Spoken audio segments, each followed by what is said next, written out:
care how you go about it. Do you ask it on the beginning, or do you pepper questions throughout? Do you start more with rapport building and talking about the weather, while other sales trainer was like, never talk about the weather, And so I really don't care how you go about it. I just need these 5 things to figure out on the first call, right? And on the second call, these are the things you need to figure out, but you can do it however you want, right? Because a big part of sales, which is the thing I love the most, is the interaction part. It's the storytelling.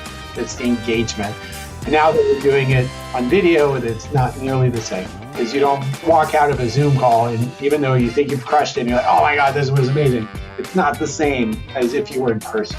You go in to see a huge customer or a prospect, and you're there to present, and you're going person, and you have that connection, and then you walk out, you're like, oh, you feel like $1 million. That was so exciting. I don't get the same from the Zoom call.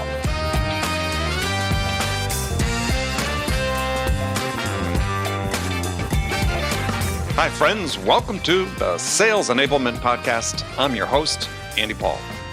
Now, that was Olivier L'Abbe. He's the president of metadata.io. And this episode, I talk with Olivier about the challenges of growing sales teams at high-growth companies, which is something that Olivier has successfully done multiple times, including at G2 Crowd. Now, in particular, we're going to dig into some of the challenges of recruiting and hiring and onboarding during this very uncertain era that we're in. And we also dive into the topic of performance improvement, meaning how do we train and coach improved performance in individual sellers? And then perhaps we go even more interesting, we go deep onto how to improve sales manager performance. Because research has shown that effective management and coaching has the biggest impact, positive impact on individual sales performance. So we get into what needs to be done to help managers rise to the task to help their people improve their performance. So stick around. This is another fun conversation. Before we get to Olivier, I want to remind you to subscribe to this podcast wherever you listen to it. And if you subscribe, we'd certainly appreciate it if you could also give us your feedback about how we're doing in the form of a review. So thank you. All right, let's jump into it. Olivier, welcome to the show. Thanks for having me. Well, it's a pleasure to talk to you again. It's been a while. It has. It has, yeah. So it seems like we run into each other at events, and they're no longer events, so we don't run into each other. Where have you been sheltering in place?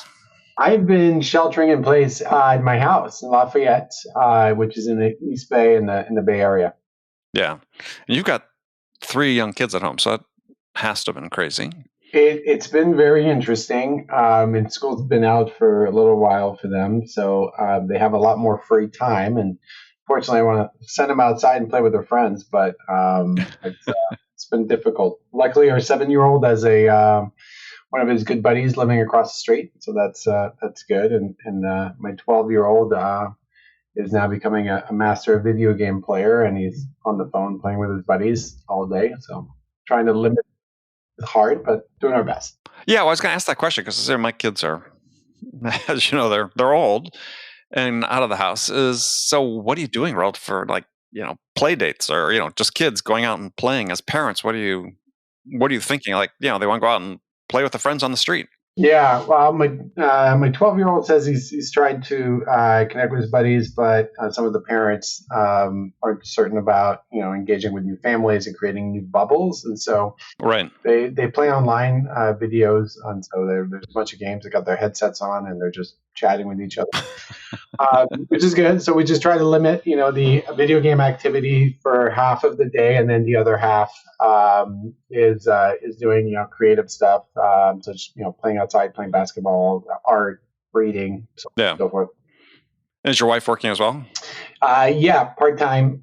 She's working, so we're trying to juggle both the kids and the jobs, which is it's challenging, but it's fun. I haven't spent this much time at home, probably the last 10 years. And so it's been nice not to have to go on the road and go to trade shows and things like that. So I'm sorry about the noise. Okay. I think we'll be good. My apologies. No, that's a problem.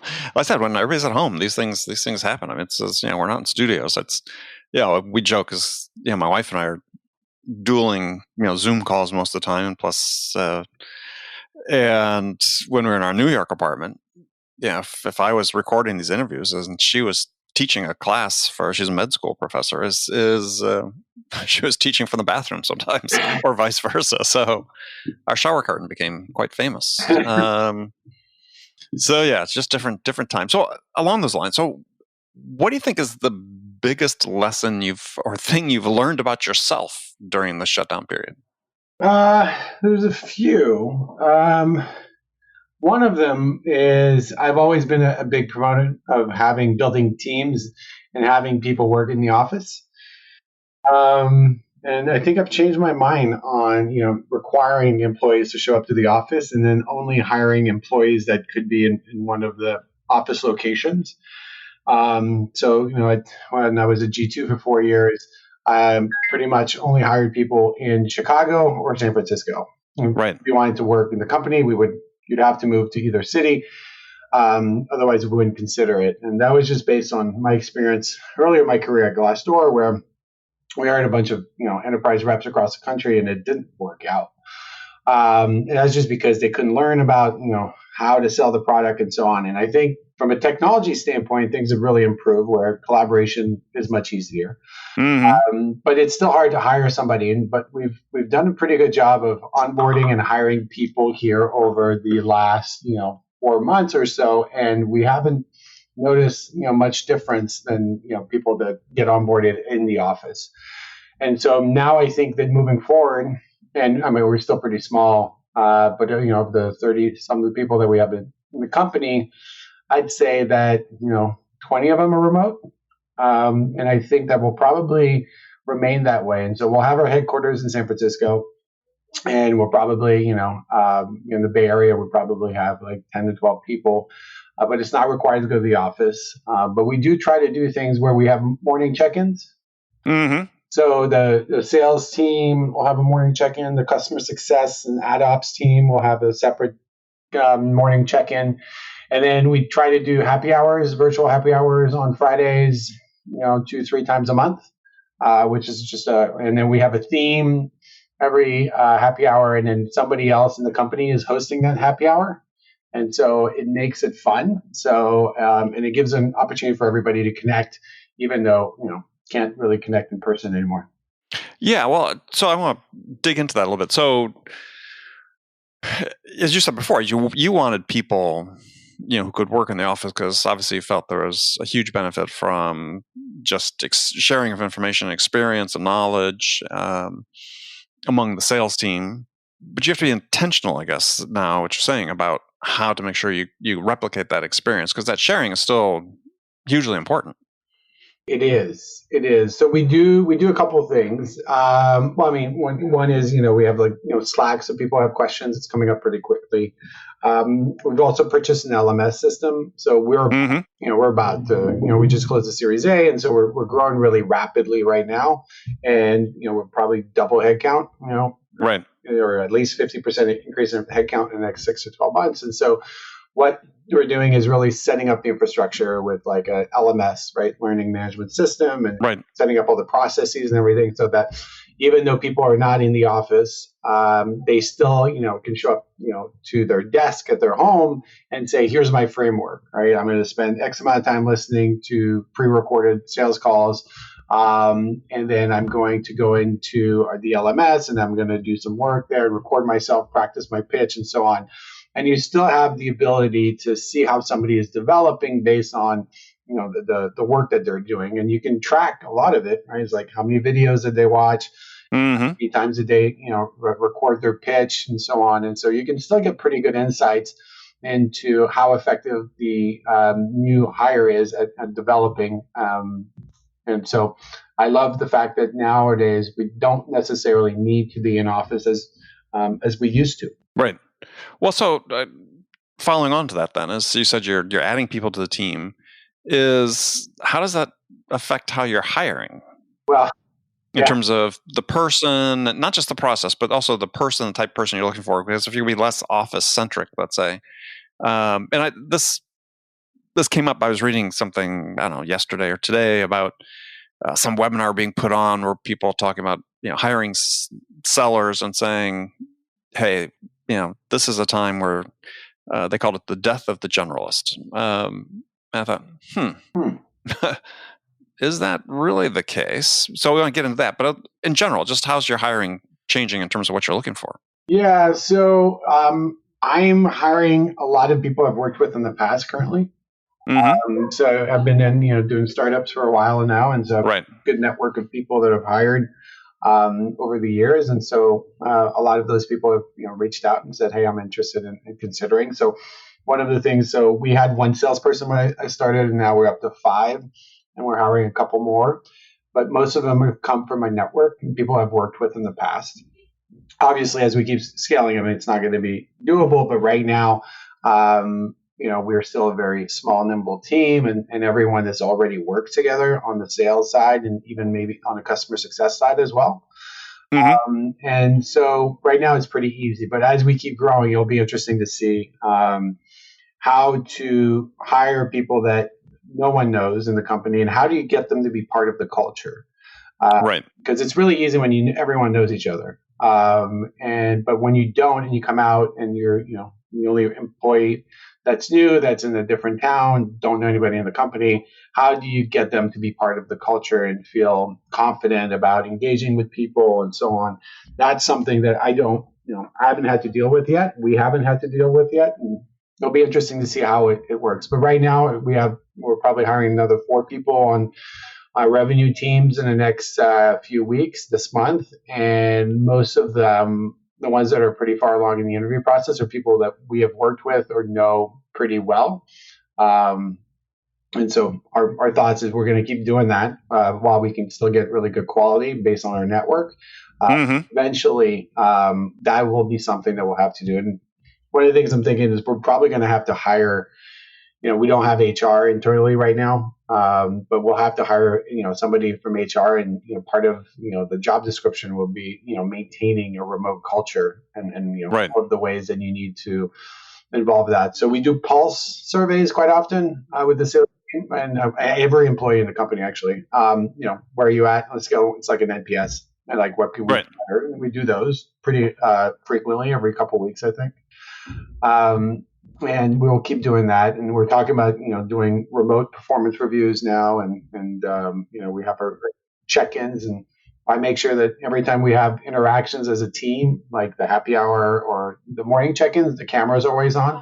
I've always been a early adopter with turning your camera on when you're having a conversation with anybody. And that's something that now there's a lot of stats around, having your video, even if the prospect doesn't have your video. If you have your video, your conversion rates are going to be much better. And so I think people are now getting more accustomed to just being on camera, for half the day. Yeah, I agree 100%. I mean, I even though ironically we're recording this audio only, but we did see each other with video first. But I'm the same thing. Is even if the prospect doesn't have their camera on, I'll have mine on. Okay. And I found that I don't necessarily use the word shame, but it sort of shames them into turning their camera on. Yeah. And so, because there's just a sense of unease, and people think, well, this isn't in balance for some reason. So I'll turn my camera on. But I think, if anything, this pandemic has served the purpose of people finding out that they don't need to do their hair, they don't need to dress up, they don't need to, because we all have our shower curtains, our bedrooms as our backdrops, and perfection in this regard, no one expects it. Yeah. And so it's really just about seeing the person and not worried about what the background is. Totally agree with that. So, but I did want to follow up on one question though. So you're hiring people, by and large, you said right now, out of your network, people you've known. But I was curious because I wanted to ask you about this, because this had triggered my thinking about these people are advocating on this webinar that, this is the era of the death of the generalist in sales. And I just wonder what your thought is about that, because I've sort of gone back and forth over the course of my career. I am the generalist in many respects. Mm-hmm. Even though I worked in tech until starting my own company 20 years ago, worked in tech, complex technical fields, and I was a history major. What did I know about technology? But I, self-educated. But I knew when I had to bring the specialist in, right, to help me. I mean, in your business, what would a specialist be? So We're a MarTech. So what we do is we automate demand generation for B2B. Essentially, we use machine learning and things like that. Mm-hmm. So that we can create marketing campaigns, and then we tweak them based on the conversions that are happening, clicks, and so on, and how it's progressing through the marketing automation and the CRM, and is it opportunities being created and so on. So we have an entire platform that is just builds demand generation, and Right. like the middleware to the tech stack. And so what we're doing right now is I'm hiring people that know marketing, and so I am definitely not hiring generalists currently because we're still very small and we're growing. And so I'm looking Mm-hmm. for individuals that have experience in marketing technology Right. and not willing to look outside of that. In the future, I definitely think that we'll look outside of it. But right now, I want people that have a somewhat of a Rolodex. I've sold CMOs and VPs of marketing. It's a very competitive space. There's like 8,000 MarTech companies, but no one really does. At least. At least, yeah, that's right. But nobody does exactly what we do because we use AI to automate demand generation, and all of the other platforms are workflow tools where you need a human to work the tool, and Mm-hmm. that is you just let the machine do the work, which is really cool. This is one of the reasons I came on board with the company, because I've been in the space for 7 years, and this is by far the best tool I've been able to see at creating demand for B2B companies. And so we are looking for people who have a background in it so they can explain it.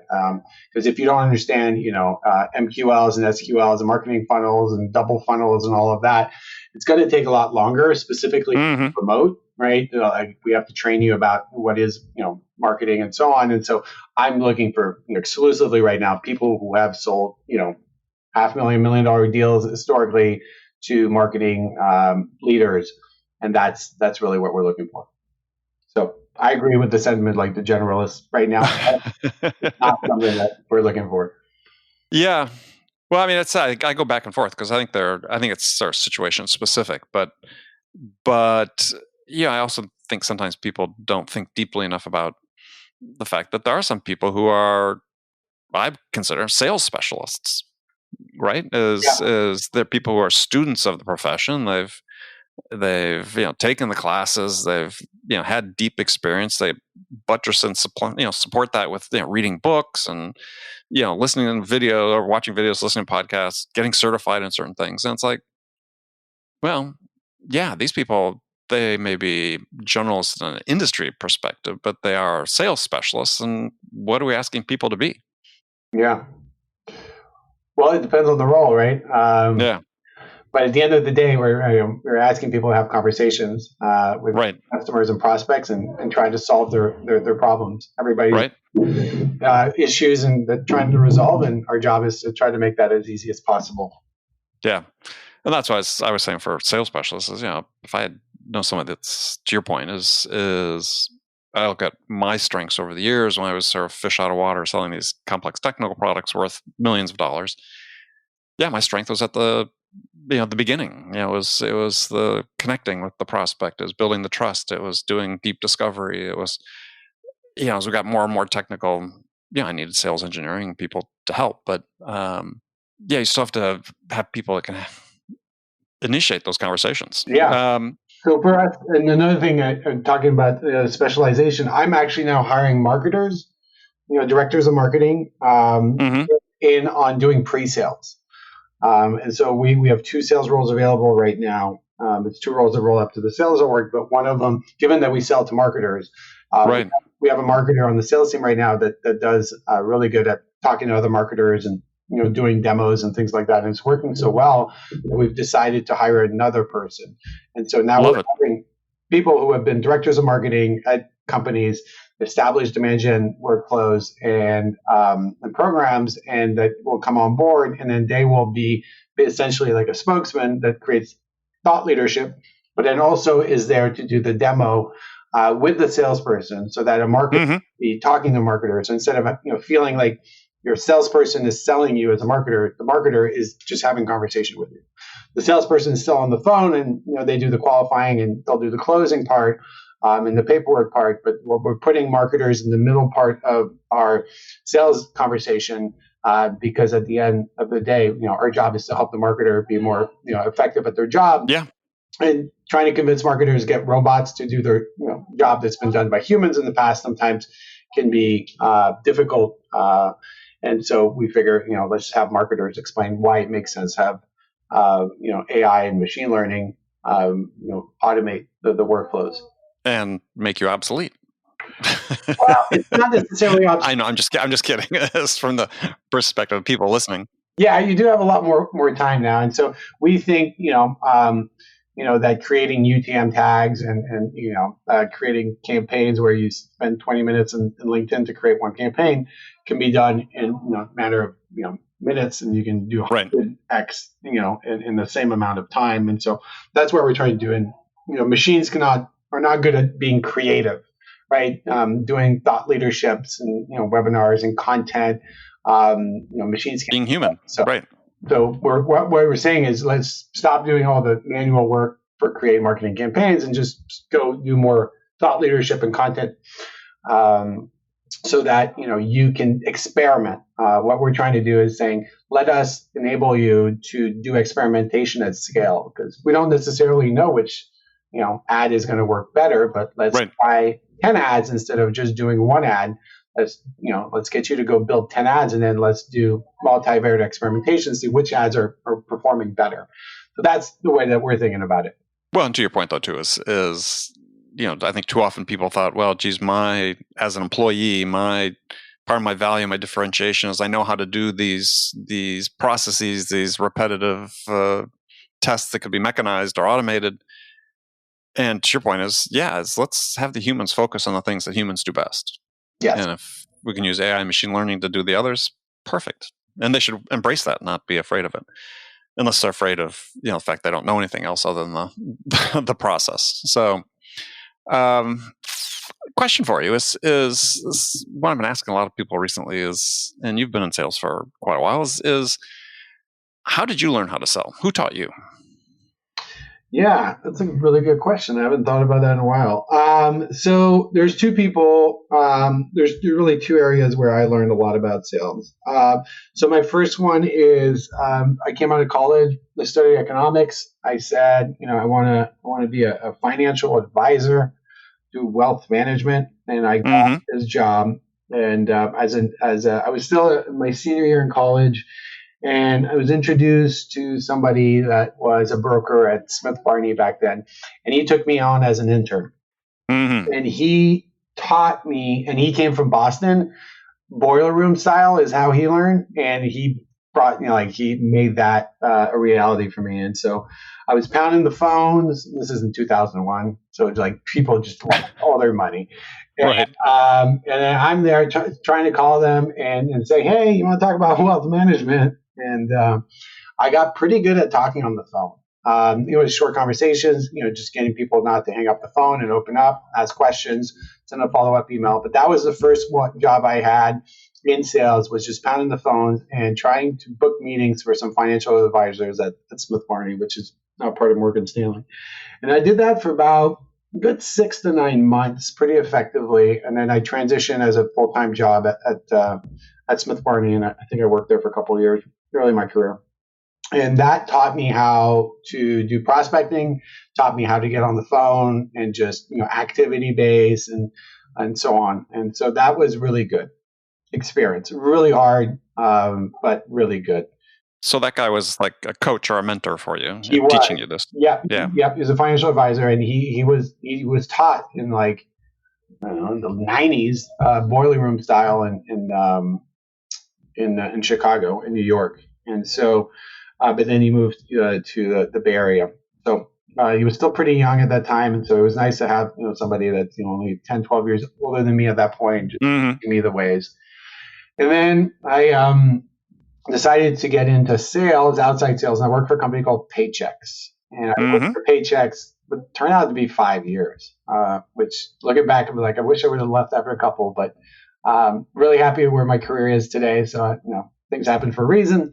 But that said, I was at Paychex for 5 years, outside sales, and wearing a suit, a lot of door to door. And I learned to become really good at selling face to face. And during my time there, I would do, it's all about stats, right? It's like, how many calls did you have? How many Sure. meetings you had? Everything was just like, you had like a sheet and you would just check off, all your activities and things. And so I got really good at sitting down with people, understanding their needs and their pains, and offering solutions around payroll, HR outsourcing, health insurance, workers' comp, tax credits, and things like that.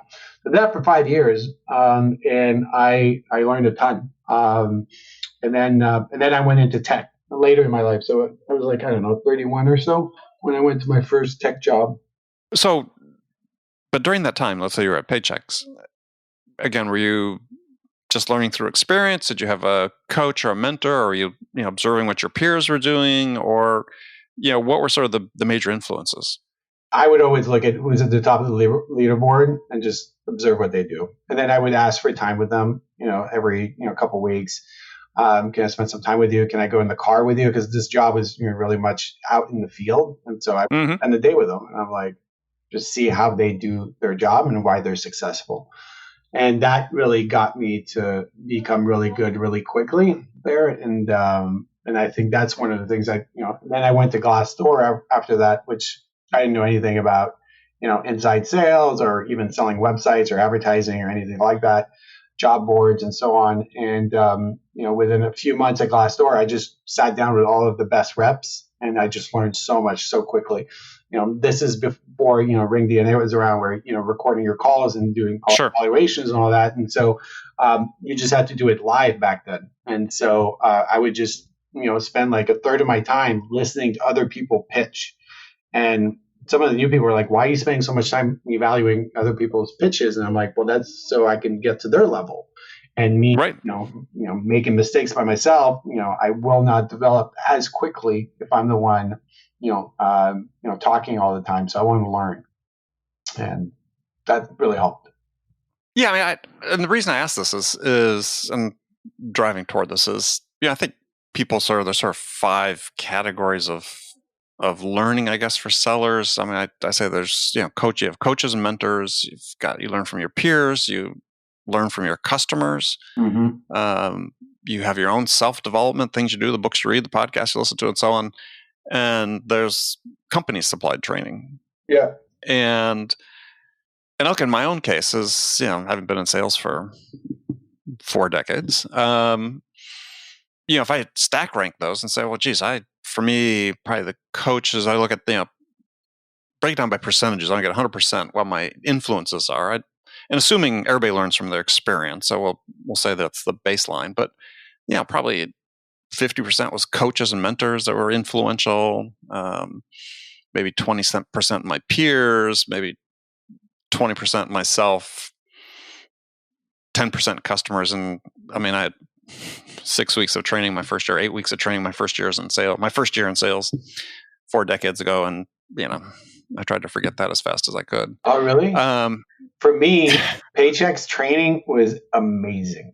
Okay. Yeah, they're sorry for saying this, Paychex, but from a software standpoint, they're well behind other HR softwares. But from a training perspective, holy cow! That they shipped me off to 2 weeks, Rochester, New York.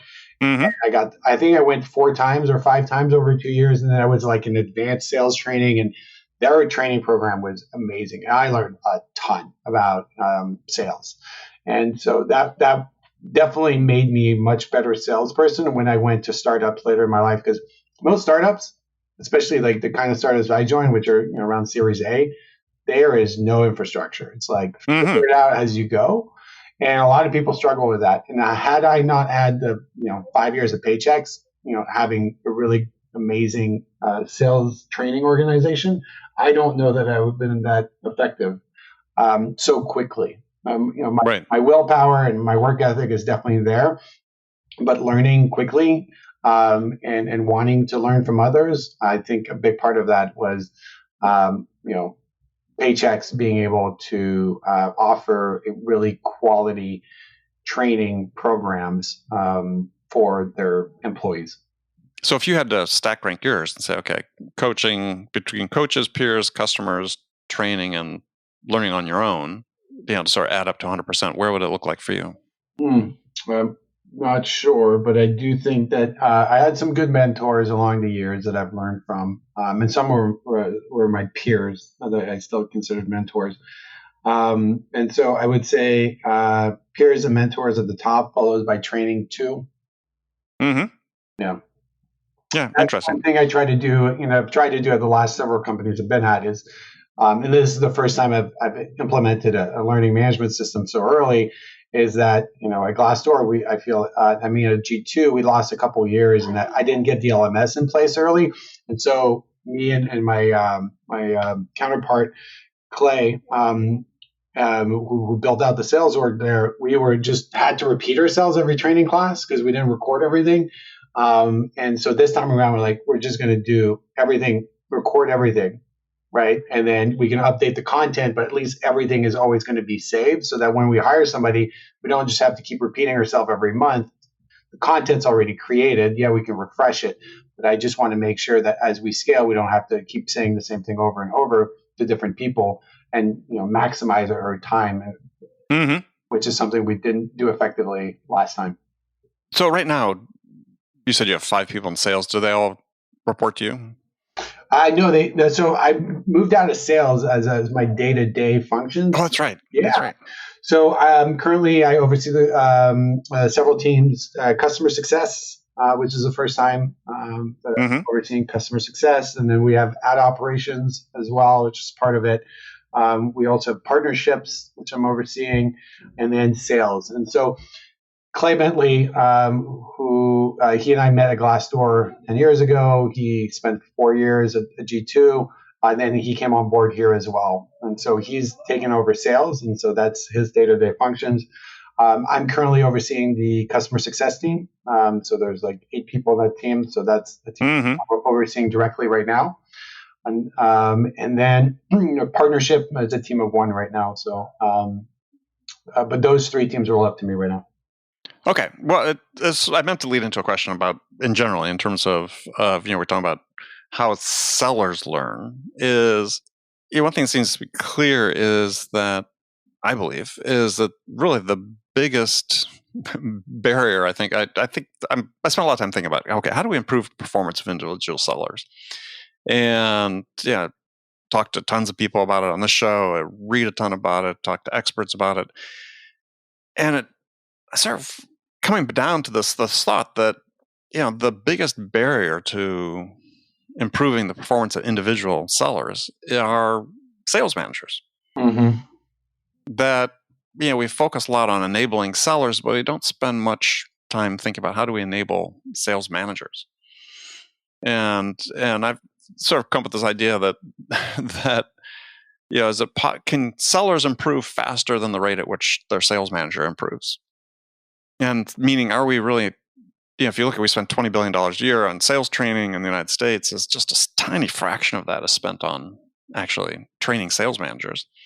Yeah. And I keep sort of toying with this idea as well. What if we, let's assume that of the 20 billion, that 2 billion spent on training managers and 18 is spent on training sellers. What if we flip that? What would happen? Yeah, I'm not sure, but I think we'd have some better managers. I think we'd sell a lot more in general. Yeah, and then the interesting thing too is who becomes a manager, and this is a conversation that I've had multiple times with people. You have your top reps. They're like, I want to go into management, and I'm like, all right, great. Why? And they start telling you reasons. I'm like, I don't think that management's for you because everything you've mentioned is about you. And if you want to go into management, it's not about you. It's about your people. All right. It's about developing your people and getting them to that next level, wherever that is. Right. And so that's one of the things that I think many times people want management. And when I interview a ton of people, and then we do performance reviews, I'm like, what do you want 2 to 5 years from now? Oftentimes, they're like, oh, I want to go to management. And you question them why. And you're like, are you sure you want management? I think you just promotion, right? But it sounds like you want to be own your own schedule, and so that's one of the things that I think is important to have is before you talk about training for the management team, what are you trying to get to? what are your goals and aspirations? And is management really the thing for you? And I don't think we do a good enough jobs, and I haven't seen it at companies that I've been at, where they do a good enough job finding out like where do you want to be and where should we put you for your future aspirations as an individual contributor in the company versus definitely going into management. Because I don't know about you, but oftentimes the best salespeople are not the best managers. Yeah, I think we've all experienced that. And oftentimes there are great salespeople that are great managers as well. I mean, but to your point are their managers coaching them, helping them develop, understanding what they really want to achieve in order to make sure they take the right path. And I see one thing I'm seeing companies do more, which I personally like, and I've done even years ago, was rewarding individual contributors. Sometimes it's a title they want. Right? It's some sign from the company, in addition to the compensation, that there's recognition for the contribution they're making. That's more substantive than just being a seller. I mean, I know people that have VP titles that are individual contributors. Yeah. But they are bringing in, tons of revenue. They deal with, the main strategic accounts or what have you.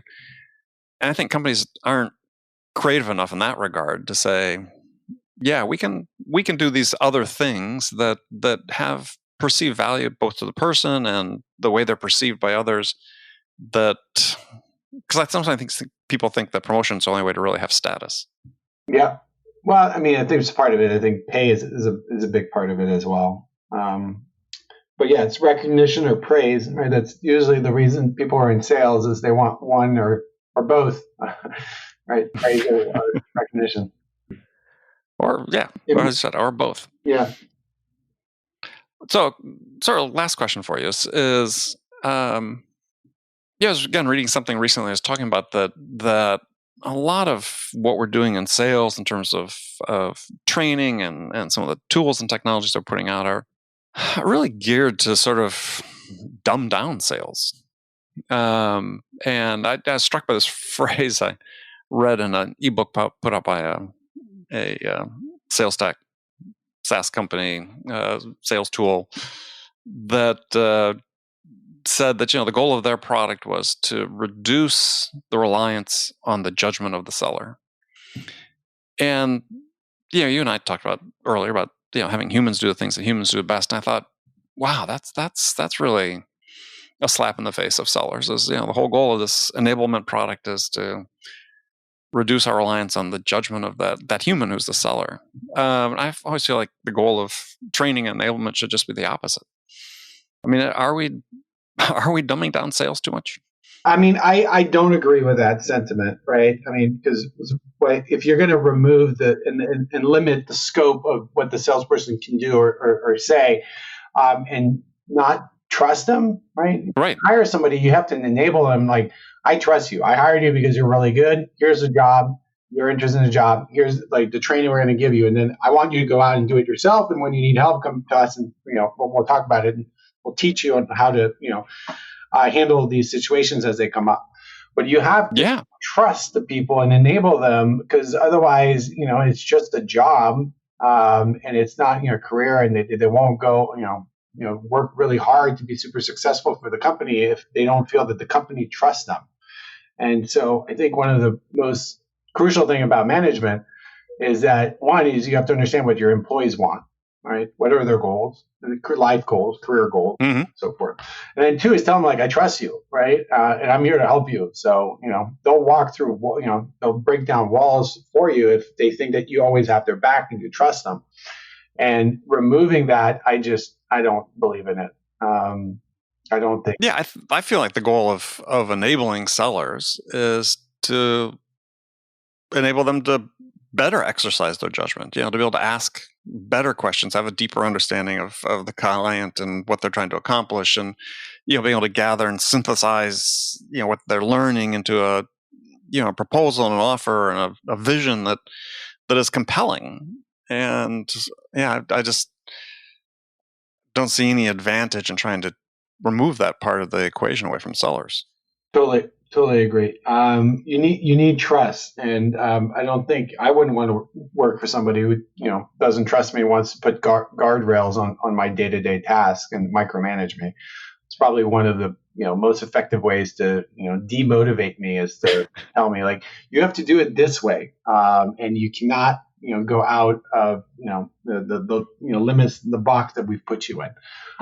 That would be extremely demotivating. But isn't that a lot of what happens though in SaaS? I mean, the companies I talk to, there's a large fraction. We've got this process, and the process tends to be more about, from the management perspectives, they want, above all else, they want compliance.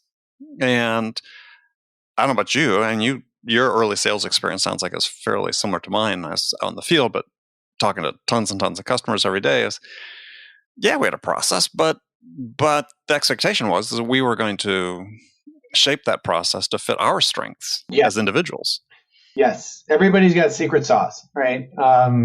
Sales is really hard, and there's different people. There's people who are really good at relationships. There's people who are really good at challenging, and so on. So everyone's got their secret sauce. And I think that you need to empower that and let people, figure it out and say, like, this is what works for me, and do it. But yeah, you do have a framework, right? You need to, if it's a qualifying call, you need to figure out, like, is there a budget, and what's, can they buy, and who else would be involved, and what's their timing, and what are their pains. You got to get that on the first call. Sure. I don't care how you go about it. Do you ask it on the beginning, or do you pepper questions throughout? Do you start more with rapport building and talking about the weather, while other sales trainers like never talk about the weather?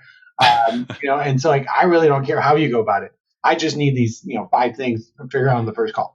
Right. And then on the second call, like, these are the things you need to figure out, but you can do it however you want. Right. Because a big part of sales, which is the thing I love the most, is the interaction part. It's the storytelling. Right. It's the engagement. And now that we're doing it, on video, it's not nearly the same. Right. Because you don't walk out of a Zoom call, and even though you think you've crushed it, and you're like, oh my God, this was amazing, it's not the same as if you were in person.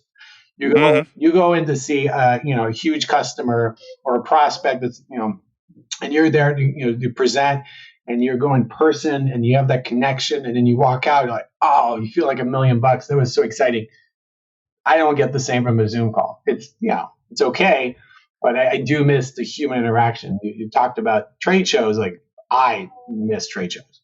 I really miss going there because I have tons of friends that work at other tech companies, and that's the one time a quarter or every couple of months that we hang out is at a trade show. And now, like, there's none of that. Yeah, we can text each other, but you don't have like the human interaction. And I think that's a big part of why I love sales so much is that.